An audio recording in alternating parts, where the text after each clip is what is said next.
All right, guys and gals, I've had some folks ask me about pads and saddles, saddle placement, cinches, so forth. So I'm going to start on the pad, and again, like everything else, this is just what I do. This is what I have found that works best for me and the mules. So I start with a good quality. This is a 5-star pad. It's probably the 1 inch or 7/8. First thing I do is I cut the back out of the pad. I take a round knife. You can use a pocket knife or a box cutter, and I cut out this square. I cut right along the edge of the leather back here at an angle to the outside. And we do that because most mules, some more than others, have a slightly raised spine right here under where the cantle sits. And even with a good quality pad, just the weight on that spine will inflame those spinal processes, and you'll start growing bumps here on your mule's back. So the only way I found to alleviate that is to put a hole in that pad where you completely alleviate the pressure on the spinal processes. And I do one other thing. These pads come with, most of them come with a cutout here for the front cinch. But being I run a rear cinch also, I cut out a notch for the rear cinch as well. And the only reason really that's done is that depending on how a mule moves, they all move a little bit different. But some of them have such a movement that your pad will want to work out from under your saddle to go into the rear. So with your cinches laid in these grooves, that'll help keep your pad in place. And if that doesn't do it, you can also always punch a hole in this leather right here and put a string through it and tie it to your crupper ring on your saddle. Charlotte, we don't need any expert advice here, baby. I know you know all about it, but we don't need the advice. I want to place my pad to where, when I put my saddle up, the front of the bar is going to be right here behind the scapula. I'm sure it's hard to see, but you can feel it. You can palpate your mule's shoulder and find the scapula very easy.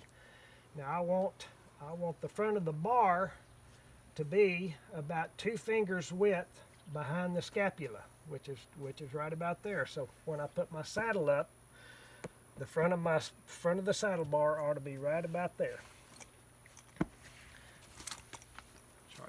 Come on, come on.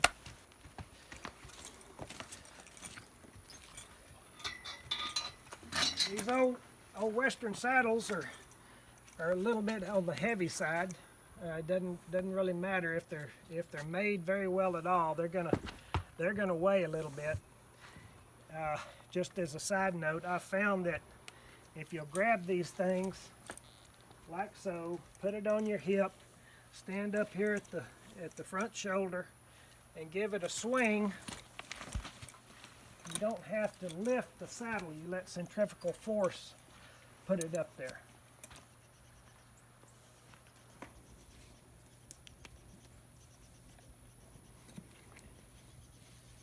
Okay. All right. On a broke mule, when I go to saddle one, again, I'm going to palpate the scapula, make sure the front of my bar, which is right here under this concho, the front of the bar is at least 2 fingers behind the scapula. Number 1 rule, 2 fingers behind the scapula. if my mule's broke and I don't have anything to worry about, the first thing I'm going to do is come back here and put the crupper on and pull it up snug.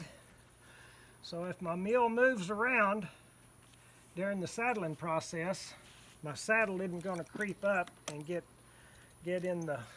up on my mule's shoulder. Come around here, John.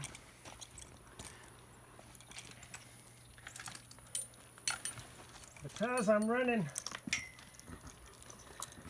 2 cinches, my front cinch and rear cinch are string cinches, mohair string.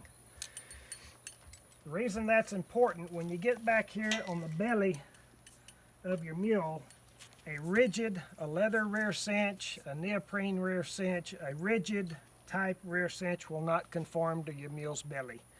You need the flexibility of this mohair string cinch to match the curve of your mule's belly. You also, very important, that you have a cinch hobble between your 2 cinches. And this is simply a piece of a leather strap with a Conway buckle and a snap. It's really all you need. And you know, if your saddle goes on one mule, you can make this thing a static length and not worry about it. My saddles go on many different mules throughout the year, so I've got to be able to adjust mine. But that's what my cinch hobble looks like. Heck, you can use anything from a hay string to a piece of leather. When I go to pick the cinches up during the saddling process, I'm always going to stand with my butt towards my mule's butt. I'm never going to bend over here like so to pick up my cinch. I'm always going to put my butt and reach under.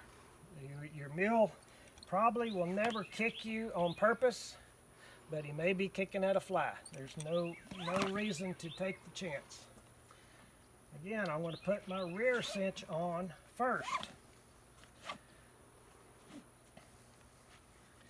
Reason being is, if my cinch hobble is adjusted to the right length, it's not going to let my front cinch come any closer than a hand's width behind your mule's elbow. Hand's width. You see that cinch hobble that I showed you a while ago does double duty.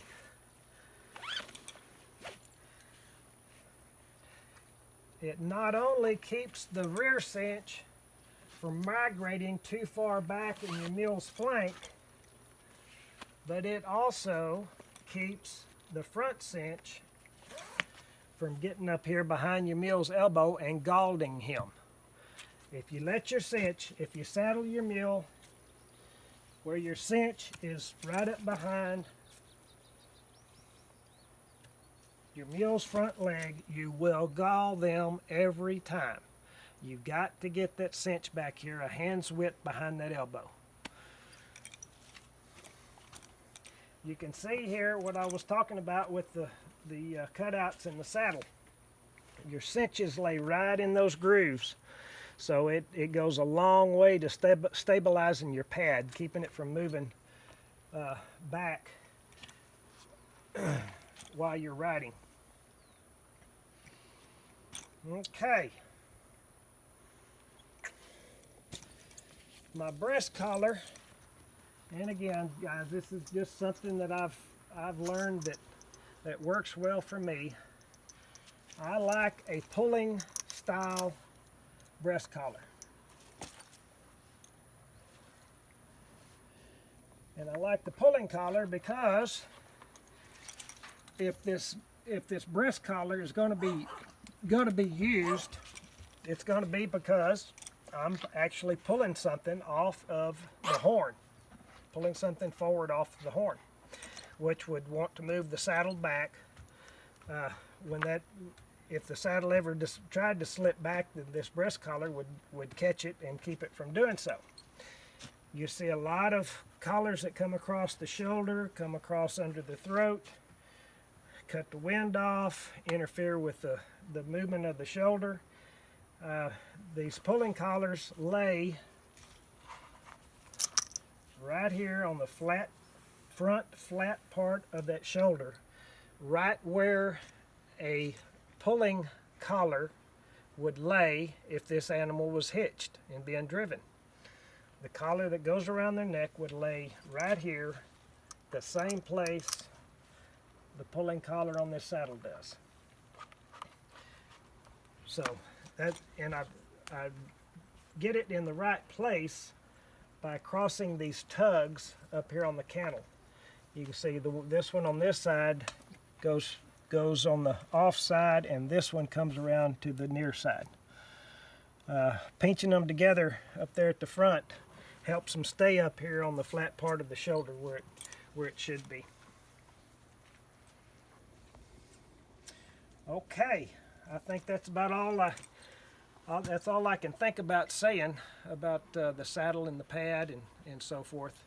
If you guys have any further questions, don't hesitate to get with me. Adios.